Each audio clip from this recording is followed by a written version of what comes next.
Every summer, the Chambers family had one sacred tradition: the trip to Lake Tahoe.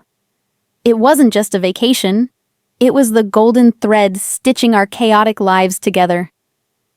For as long as I can remember, no matter how busy, distant, or distracted we became throughout the year, that trip always pulled us back into the same orbit. It was where we recharged, where we found each other again. And for me, it was the one place that always felt like home. This year, more than ever, I needed that trip. I was 27 and exhausted. My life had been unraveling in slow motion. Just 2 months earlier, I'd ended a relationship that had quietly eroded my sense of self over the past 3 years. At work, my new position as a corporate strategist at a high-stakes firm in San Francisco consumed me. I'd been promoted, quickly, a reward that looked impressive on paper, but came with relentless deadlines and impossible expectations. I hadn't realized until recently that I was running on fumes, dragging myself through each day with little more than caffeine and sheer willpower. When the annual family trip came up, I felt the first real flicker of relief I'd had in months. I clung to the idea like a life raft. It would be the perfect escape, a chance to breathe, to reset, to remember who I was outside of my title, and the heartbreak that still clung to me like smoke. I imagined early morning hikes along the lake's edge where the sun would rise just for me, painting the water in soft golds and pinks. I pictured long, quiet talks with my sister Vanessa, the kind we used to have when we were younger, when the world felt simple, and we didn't keep score. I looked forward to laughing with my parents again, to feeling like I belonged somewhere without having to prove anything. The planning phase had started like it always did. Group messages buzzing at all hours, links to potential cabins and new lakeside restaurants being tossed around. Vanessa was particularly excited about kayaking this year. Dad had sent me photos of a fishing charter he wanted to book, and Mom, the ultimate organizer, was researching scenic trails and wine tastings. I offered to help, of course. I volunteered to book the cabin check rates and handle the dinner reservations. But each time I was brushed off with the same gentle, reassuring message. "We've got it all covered, sweetheart. You just focus on work. We'll make sure everything's perfect." It felt like kindness. At the time, I was grateful. My family knew how stretched thin I'd been. I thought they were protecting me from additional stress from one more thing to juggle. I didn't see the subtle distancing. I didn't feel the cracks forming beneath the surface. Looking back now, the signs were there. Vanessa had been unusually quiet in our private chats. My parents' responses in the group text were shorter, less playful. The photos they shared about the cabin felt a little final, like decisions had already been made without me. But I ignored those feelings. I was too desperate for the comfort I believed was waiting for me. I told myself I was overthinking, that my family would never intentionally push me away. In the weeks leading up to the trip, I threw myself into preparation. I bought new hiking boots, picked out cozy sweaters for the chilly lake nights, and even shopped for a special bottle of wine I knew my mom loved. I packed carefully, folding my clothes with a kind of hopeful precision, as if perfect packing could somehow guarantee a perfect reunion. My workdays were brutal, but the thought of Lake Tahoe carried me through. On the nights when my apartment felt especially empty, I'd scroll through old vacation photos, Vanessa and me posing on the rocks, Dad grilling by the cabin, Mom laughing with her head tilted back. Those memories became my lifeline. I believed with everything in me that this trip would fix what was broken. I didn't realize then that some fractures had been there far longer than I wanted to admit. A few days before we were scheduled to leave, I texted Vanessa asking what time they planned to hit the road. Her reply was oddly vague. "Not sure yet, but you can just meet us there like always." When I offered again to help finalize reservations, Dad simply responded, "We've got it handled, Rach. Just get yourself there safely." The morning of departure, I was buzzing with excitement. For the first time in months, I felt light, almost carefree. I loaded my car with carefully packed bags, snacks for the road, and the wine I'd chosen for Mom. The drive from San Francisco to Lake Tahoe had always been one of my favorite parts. The winding roads, the mountain air, the promise of reunion waiting just beyond each curve. I called Vanessa when I hit the halfway point. No answer. I tried Dad. Straight to voicemail. I sent a quick group text. "Almost there, can't wait to see you guys." No reply. I told myself they were just out of range, maybe stopping somewhere without service. I didn't let myself think otherwise. I pulled into the resort with my heart full and my expectations soaring. I thought I was arriving to people who loved me, people who missed me. I didn't know I was about to step into the loneliest moment of my life, but some lessons come exactly when you're ready to learn them. And I was about to learn the hardest one, that sometimes the people you trust the most can break you in the quietest, most deliberate ways. I remember pulling into the parking lot of the Lakeside Haven Resort with the kind of excitement that makes your hands tremble just a little. The place looked exactly like I remembered it, the tall pine trees swaying gently in the breeze, the wooden cabins dotting the landscape like cozy postcards, and the shimmering blue lake just beyond the winding path. It was the kind of place where memories were stitched together summer after summer. For a brief, beautiful moment, I felt like I was coming home. I hauled my suitcase from the trunk and crossed the gravel lot, already picturing the smiles waiting for me. Vanessa would be leaning against the porch railing, waving me over like she always did. Dad would probably be unloading his fishing gear from the car, grumbling about bait, but lighting up the second he saw me. Mom would be on the cabin deck, already scolding me for driving too fast up the mountain roads. I could hear them in my head. I could feel the hugs I thought were waiting for me. Inside the resort lobby, the air was cool and smelled faintly of cedar. The receptionist, a woman with kind eyes and a name tag that read Maggie, greeted me with a professional smile. "Hi there," I said, my voice light with anticipation. "Reservation should be under Chambers. Rachel Chambers." She typed quickly, her smile softening as she searched. I busied myself checking my phone, still no replies to my texts. I wasn't worried. They were probably unpacking or walking by the lake. But as the silence stretched on something sharp and uncomfortable settled in my chest. "Let me try another spelling," Maggie said after a moment, her fingers tapping the keyboard with more urgency now.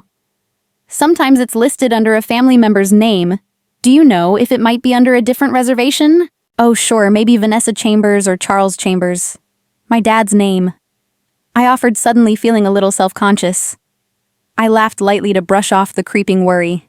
But Maggie's face didn't relax. She kept typing, scrolling, checking dates, cross-referencing. The longer she searched, the harder it became to breathe. I could feel the weight of the silence pressing in around me as other guests waited behind me, their impatience growing while my confusion deepened. "I'm not finding any reservations under Chambers for this weekend," Maggie finally said, her voice careful. Too careful. Could it be that the reservation is under a friend's name? Sometimes group bookings are listed differently. No, this is a family trip. We come here every year." I could hear the desperation sneaking into my voice. "Are you sure? Maybe there's a mistake in the system. Could you check again?" She did. 3 more times. Her kindness never wavered, but the answer never changed. No record. No reservation. No Chambers family. My heart began to hammer in my chest. There had to be an explanation. Maybe my family had booked last minute. Maybe they changed plans and forgot to tell me. Maybe I had misunderstood something. I pulled out my phone and called Vanessa again. Straight to voicemail. I tried Dad. Nothing. Mom. Nothing. The text thread that had once been alive with updates and plans was now eerily silent. No new messages. No missed calls. Just my own words hanging in the air unanswered. I could feel something dark and terrible rising in me, but I wasn't ready to name it yet. I wasn't ready to believe it. Maggie's voice pulled me back. "Is there any chance your family made reservations at a different resort?" "There are several around the lake." "No," I said firmly. "This is where we always stay, every year. This is our place." But doubt had already started seeping in. I asked Maggie to check if anyone with the last name Chambers had checked in recently. She hesitated, then tapped a few keys. Her expression shifted. "Actually, I do see that a Chambers family checked in earlier today." Relief flooded me for a split second until she finished her sentence. "It looks like there are 3 guests in their party. Vanessa Charles and Diane Chambers. 3. 3 guests. Not 4. Not me." I stood there frozen, the lobby spinning slowly around me, my suitcase heavy in my hand like it suddenly didn't belong. They were here. They had come. But they had come without me. I asked Maggie to confirm. Maybe it was a mistake. Maybe my name was just missing from the paperwork. She double-checked. My name wasn't on the reservation. There was no extra bed, no place set aside for me. I stared at my phone screen, scrolling through old messages, trying to find the part where this could make sense. I wanted to see something I'd missed, something that would make this all a giant misunderstanding. But all I found was a wall of silence, and the echo of my own unanswered excitement. The sting of betrayal crept in slow but sharp. My own family had come here, our place, without me. They'd driven the same mountain roads, walked into the same cabin, breathed in the same crisp lake air, and they had done it by choice. They had made room for each other, and left none for me. The worst part wasn't that they were here, it was that they hadn't. I don't know exactly what I expected when I walked toward them. Relief, maybe. Some kind of explanation. Something to make all the confusion at the front desk unravel into a harmless mistake. Some part of me, the most fragile part, still believed they were waiting for me, that maybe I'd find them huddled together, worried about why I hadn't arrived yet. But as I crossed the wooden deck of the lakeside cafe, I realized they weren't waiting at all. I spotted them instantly, my mom's unmistakable floral scarf, Vanessa's sleek ponytail, my dad's familiar denim jacket. They were seated at the best table on the patio, overlooking the glistening water, clinking glasses like this was any other perfect day. None of them were scanning the horizon for me. None of them looked concerned. They looked settled, comfortable, as if the family was complete. I slowed as I approached the shaky hope I'd been clinging to, slipping through my fingers with each step. Vanessa was laughing at something Dad had just said. Mom was focused on her salad, the silver fork catching the sunlight. I forced a smile, even though my heart was pounding so hard I could hear it in my ears. "There you are," I called out, lifting my hand in a half-wave, pretending I wasn't already piecing together what was really happening. 3 pairs of eyes turned toward me. 3 familiar faces. 3 carefully neutral expressions. Vanessa's lips parted in mild surprise, mild, not joyful. Dad shifted awkwardly in his seat as if I'd interrupted something important. And Mom's hand instantly went to her scarf, twisting it nervously between her fingers, a habit I'd seen 1,000 times when she was uncomfortable. But none of them stood up. None of them called my name. None of them smiled like they were happy to see me. I tried to keep the cheerfulness in my voice as I approached their table. "Hey, I've been trying to reach you all day. The front desk said you already checked in, but they couldn't find me on the reservation. I think there's been some kind of mix-up."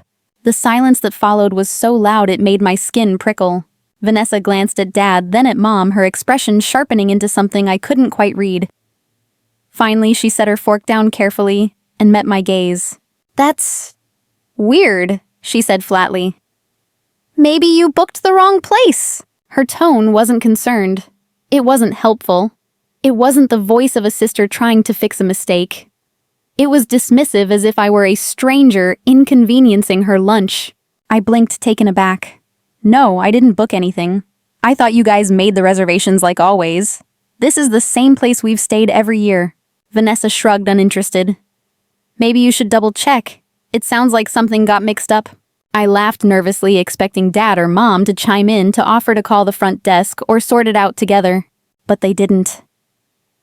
Dad swirled his iced tea, suddenly fascinated by the condensation on the glass. Mom's eyes were locked on the lake, her hand still twisting her scarf tighter and tighter. That was when I knew. The truth slammed into me like a cold wave. This wasn't a mistake. They had come here without me. They had planned it this way. They had made the choice to exclude me. I heard my voice crack, desperation bleeding through despite my best effort to sound steady. "Maybe we can just add me to your room, or I can get my own cabin nearby. I'm sure the resort can figure something out." Dad finally spoke, but his words didn't offer comfort. "Actually, the resort is fully booked. There's some big event in town this weekend." He wouldn't meet my eyes. His voice was too smooth, too practiced, like he'd rehearsed that sentence 100 times on the drive up. "There's no room," I whispered, the pieces snapping together in real time. Mom's voice was small when she finally added, "We only booked the one cabin. It's really just meant for 3 people." Her words lingered in the air, sharp and final. There are 4 of us. I stared at them. My family, the people I had believed would always have space for me. And I realized that I was the one left out on purpose. I don't understand, I said, though deep down I was starting to. 4 people fit in the cabin. You're 3. That leaves me. Vanessa let out a sigh as if I were the one being difficult. She took off her sunglasses and looked me square in the eyes for the first time. Things have changed, Rachel. We thought it would be better this year to keep things simple. You've been dealing with a lot lately. Your job, your breakup, all your drama. I opened my mouth to protest, but Vanessa pushed on her tone cutting and rehearsed. We just wanted a peaceful trip, okay? A trip without constant emotional meltdowns or long speeches about how stressed you are. We just wanted a break from you. It was a blade slipped between my ribs with surgical precision. I searched their faces for some hint of regret, some flicker of guilt, but there was nothing. Just cold, silent agreement. And in that moment, surrounded by the lake, the sunlight, and strangers enjoying their meals, I realized my family had come here to escape me. I wasn't welcome at their table. I wasn't part of their peace. I was the disruption they had planned to leave behind. I don't remember exactly when I stopped listening to Vanessa's words. I just remember the ringing in my ears, the kind that comes when your body knows something before your heart does. She was still talking, still rationalizing, still stacking her justifications like they'd somehow build a bridge I could walk back across. But I wasn't walking toward them anymore. I was already walking away, even though my feet hadn't moved yet. I had always thought, maybe foolishly, that family was where you were safe. That even when you argued, when you disappointed each other, when life got messy, you still belonged. But as I stood there, unwanted, excluded by people I'd trusted my entire life, something inside me began to fracture in the best possible way. It was the moment I stopped begging to be chosen. I don't know why I didn't cry. Maybe I was too stunned.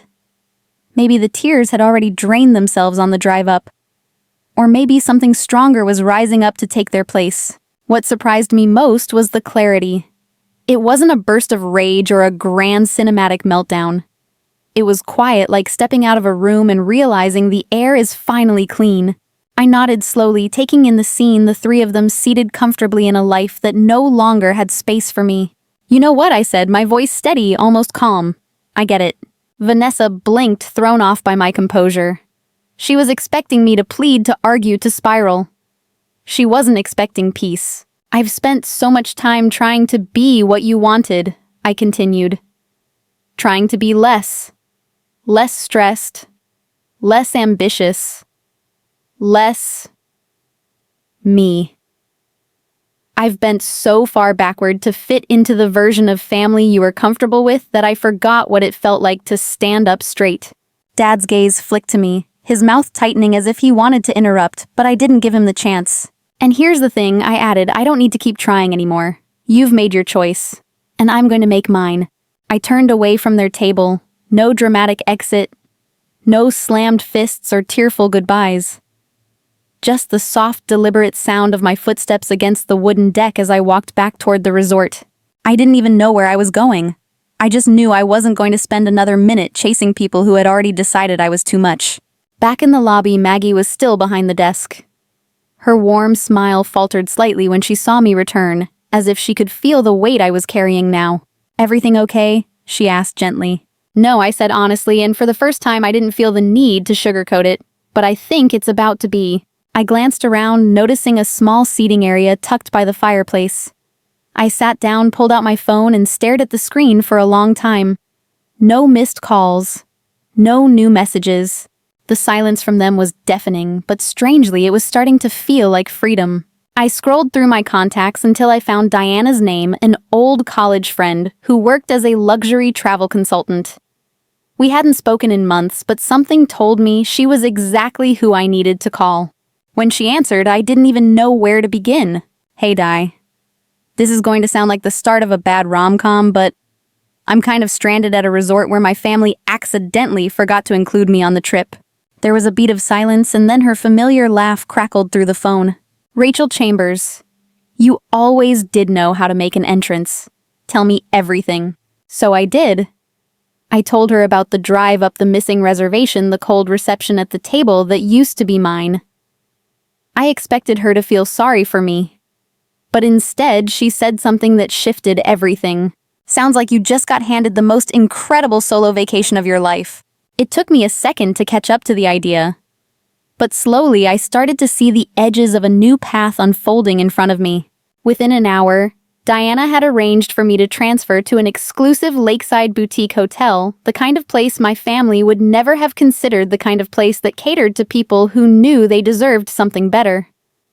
She booked me spa treatments, private yoga sessions, and a wine tasting at a vineyard with impossible-to-get reservations.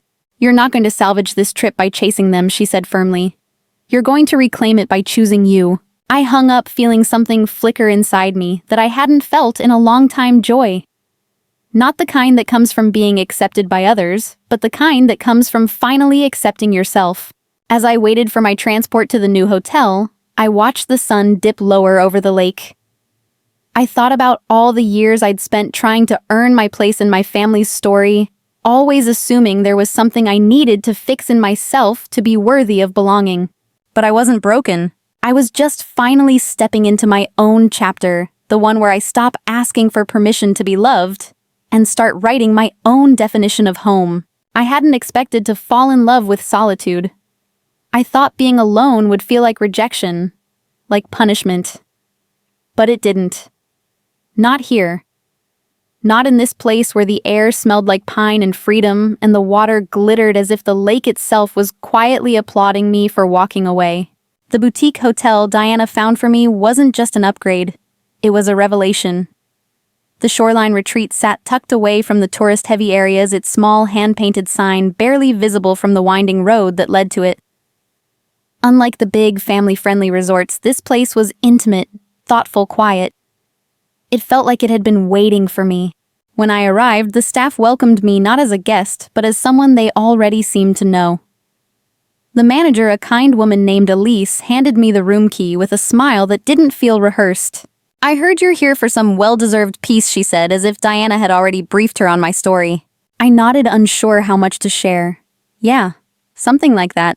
Elise leaned in just slightly. "Sometimes life gives us a door with no handle on our side. It's okay to walk away and find another one." Her words sank into me like warm tea on a cold morning.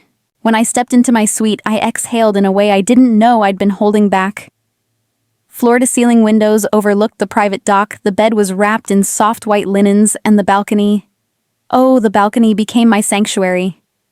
For the first time in days, I sat still, no longer bracing for the next emotional blow. The next morning, I sipped coffee on that balcony as the sun crept over the treetops. No one was waiting for me to join their plans. No one was watching to see if I was too much or too dramatic. I was alone, but I wasn't lonely. Diana had worked magic. By noon, I was on a private boat tour of the lake's hidden coves, just me and the captain, an older man named Hank, who had lived on the lake his entire life. He told stories about shipwrecks and secret fishing spots as we cut across the water, the breeze undoing knots I hadn't realized were inside me.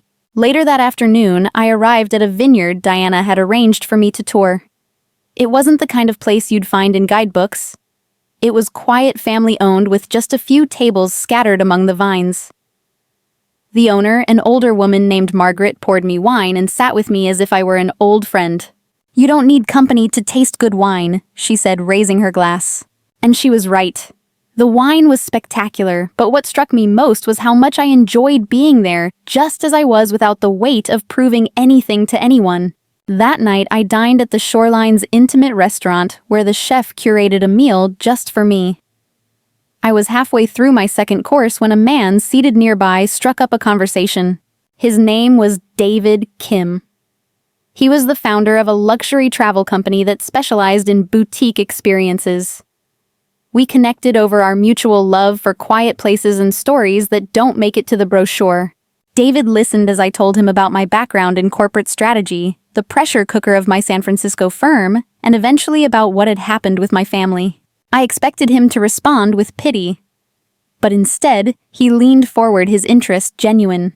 "You know," he said thoughtfully, "people who can walk away from what hurts them tend to build the most beautiful things."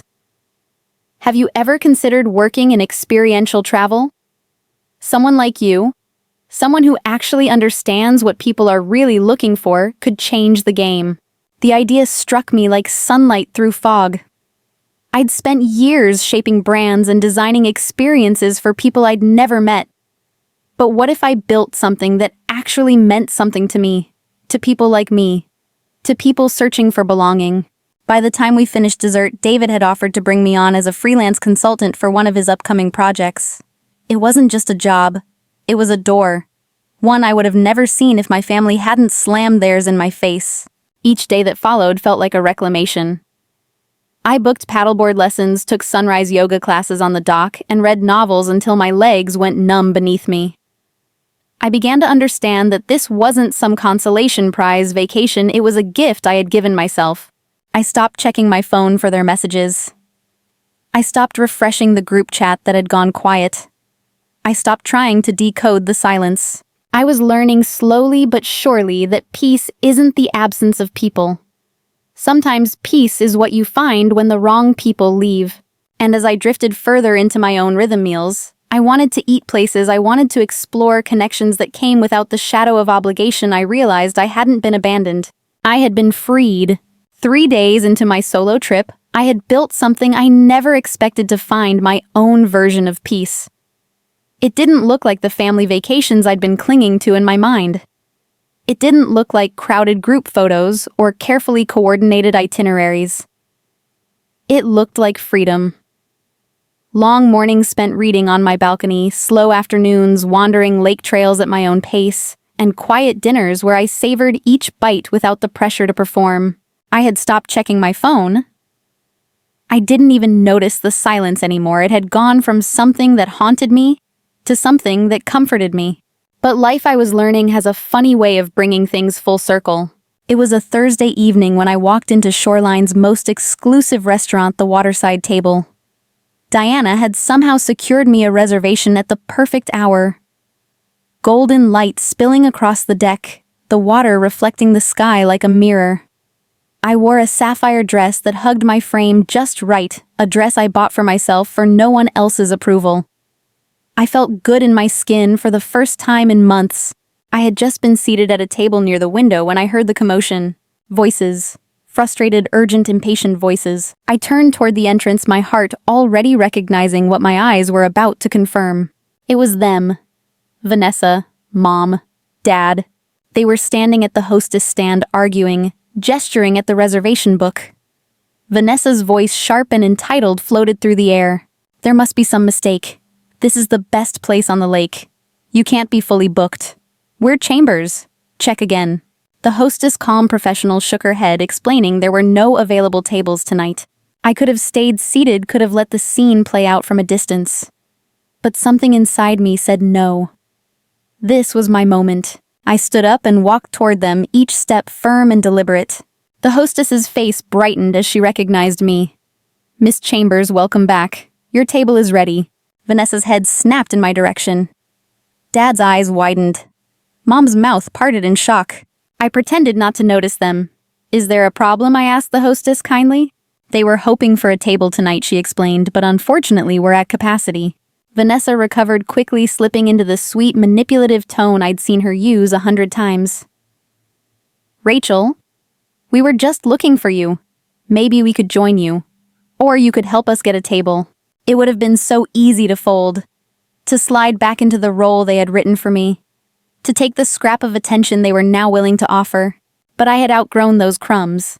I tilted my head slightly as if I didn't quite recognize them. I'm sorry. Do I know you? Vanessa's face paled. Come on, don't be like that. I turned to the hostess. I don't know these people. Mom gasped softly. Dad looked like he'd just been punched in the gut. I do recognize you, though, I added, my voice calm, measured. You're the people who planned a vacation without me. You're the people who made sure there was no room for me at the table. The words were soft, but they landed like thunder. Vanessa tried again. We made a mistake. We didn't mean for it to go that far. I met her eyes. You didn't make a mistake. You made a decision. Mom's voice trembled. We're your family. We still love you. I smiled, but it didn't reach my eyes. Family. The people who love me don't need to humiliate me to feel at peace. The people who love me don't make me earn my seat. I could feel the weight of the restaurant's attention shifting toward us, but this time I didn't care. Let them watch. Let them see me choosing myself. Vanessa's final attempt was weak. Rachel, don't be dramatic. We just needed space. You know we didn't mean. I cut her off gently. You thought I would beg for scraps. You thought I'd be so desperate to be included that I'd forgive you instantly, no questions asked. You thought wrong.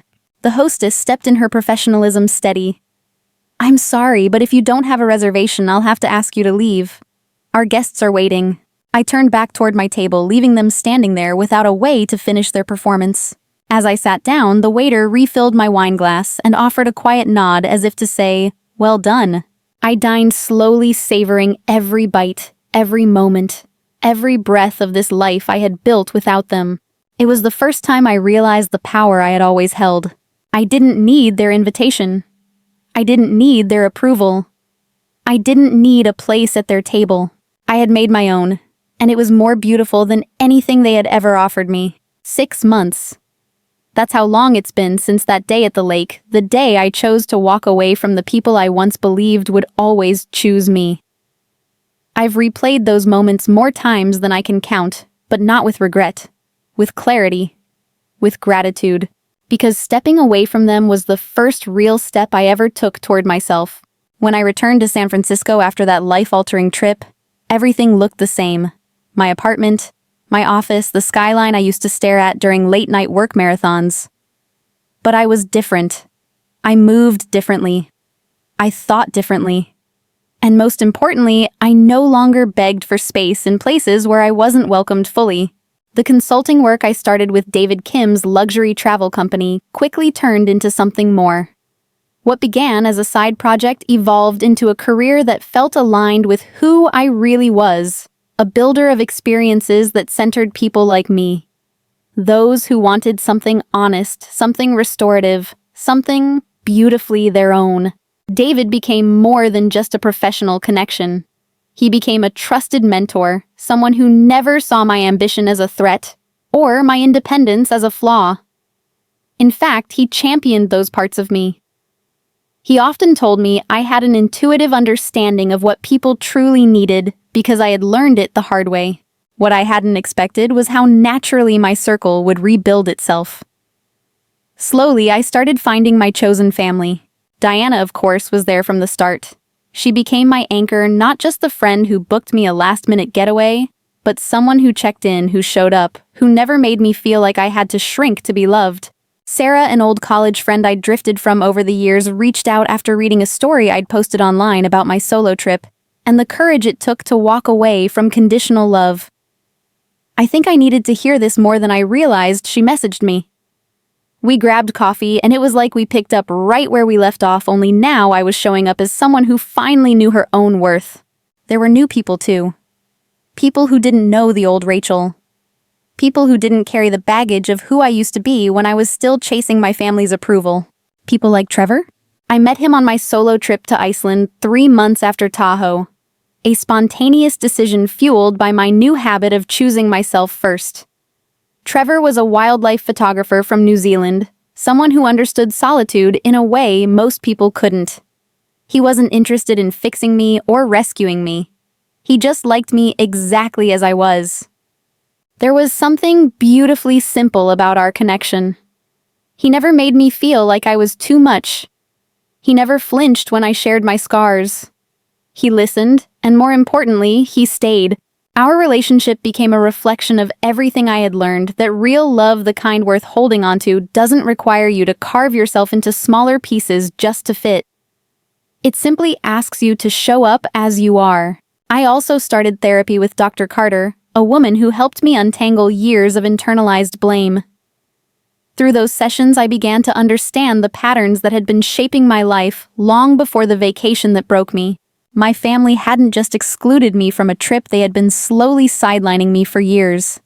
The subtle digs, the emotional distance, the shifting expectations. I had spent so much time trying to contort myself into the version of Rachel they could accept, that I never stopped to ask why their acceptance was the prize I was chasing. Dr. Carter said something in one of our early sessions that I still carry with me. Sometimes the family we're born into isn't capable of loving us the way we need. And that's not your failure. It's just their limitation. That sentence unlocked something in me. I had been carrying their rejection like a weight, as if it was proof that something was wrong with me. But what if it wasn't about me at all?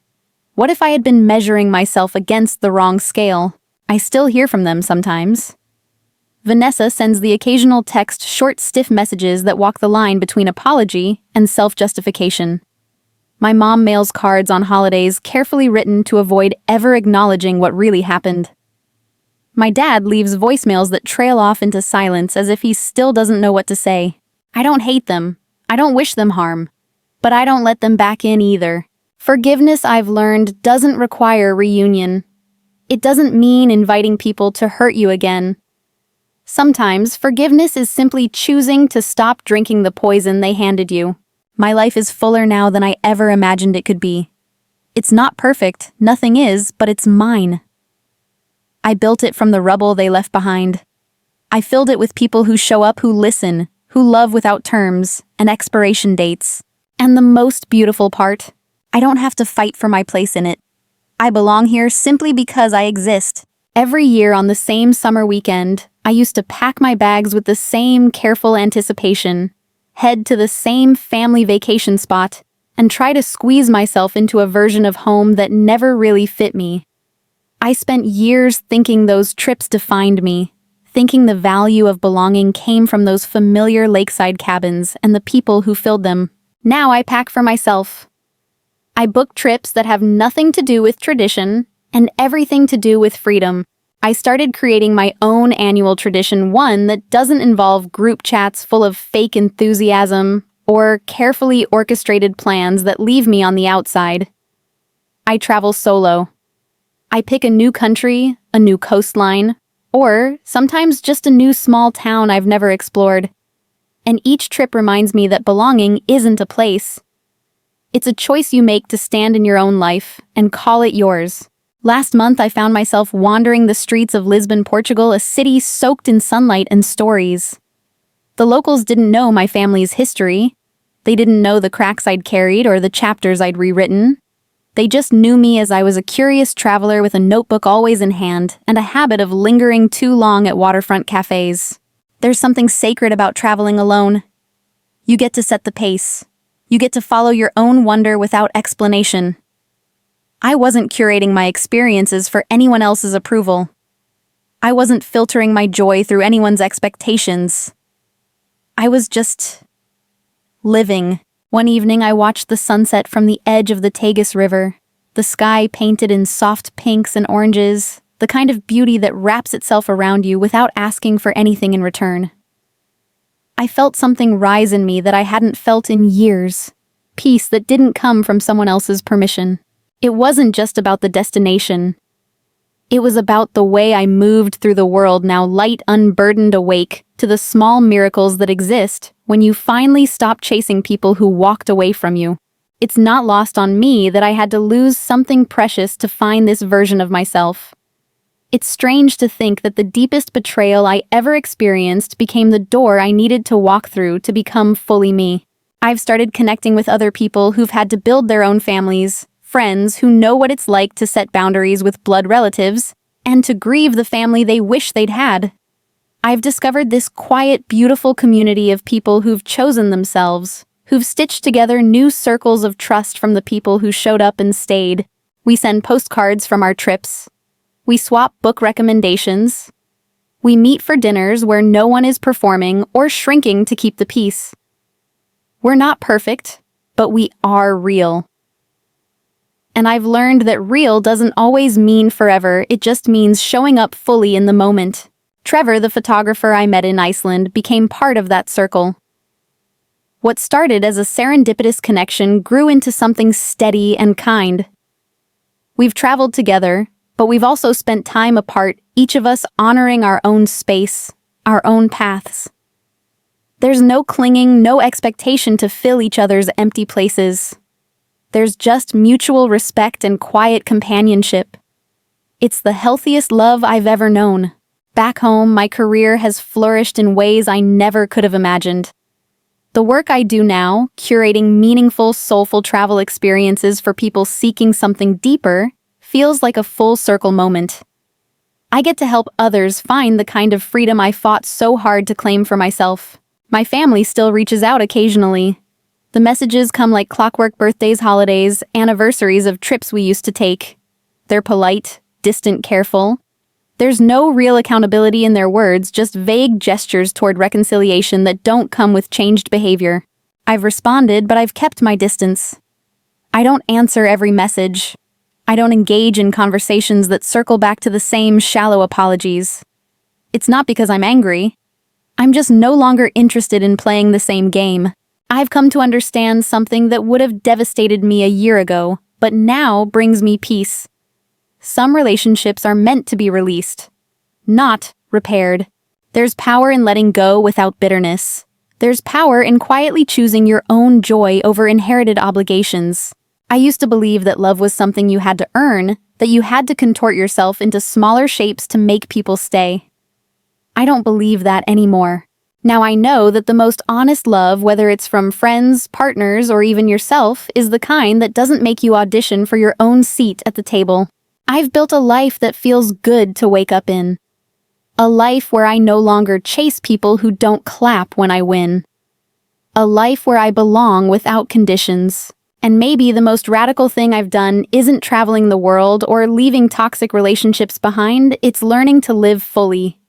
Even when the people who were supposed to love me chose to let me go. Because the truth is, I didn't lose them. I found me. If there's one thing life has taught me, it's that sometimes the people we love the most are the ones who will hurt us the deepest. And while that pain can feel like it's going to destroy you, it can also become the beginning of something beautiful if you let it. For a long time, I thought love was something I had to earn. I believed I had to make myself smaller, quieter, easier to love in order to deserve a place in my own family. I thought if I worked hard enough to please them, if I proved myself enough times, eventually I'd be invited to sit at their table without hesitation.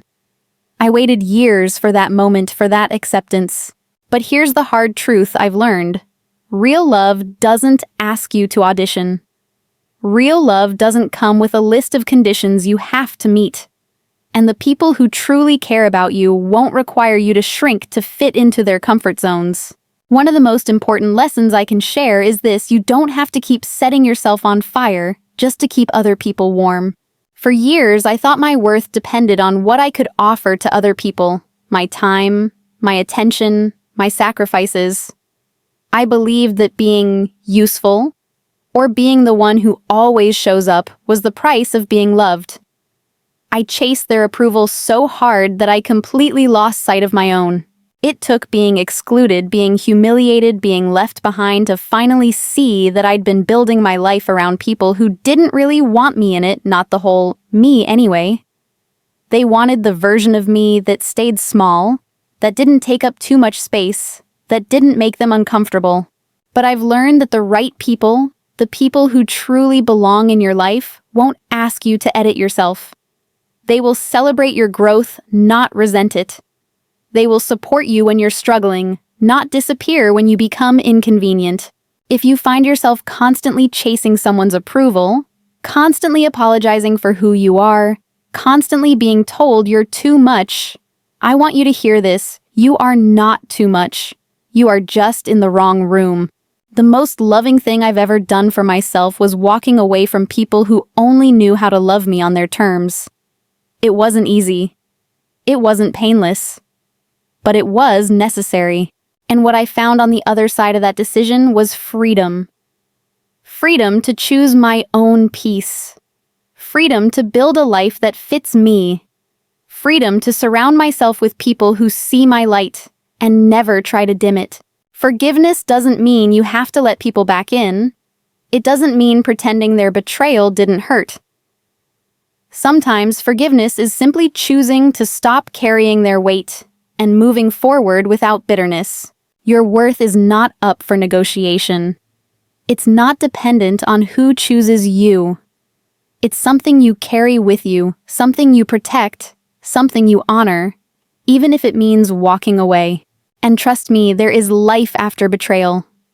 There is love after rejection. There is joy waiting for you on the other side of letting go.